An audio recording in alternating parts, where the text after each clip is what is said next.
یہ اس کنویں کا پانی ہے جو رسول اللہ صلی اللہ علیہ وآلہ وسلم کی خدمت میں پیش کیا گیا تھا۔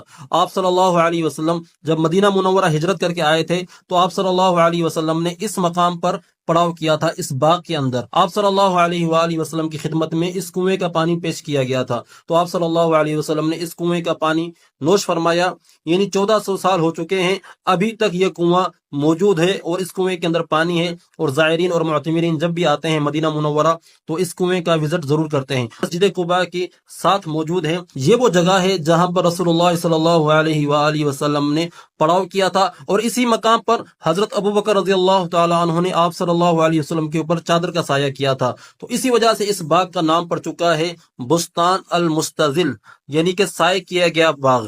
تو یہاں پر رسول اللہ صلی اللہ علیہ وسلم نے پڑاؤ کیا تھا، اور یہاں پر مسجد بنی ہوئی ہے۔ یہ جو اس کے آثار ہیں، اس مسجد کے آثار ہیں جو کھدائی کے دوران نکلے۔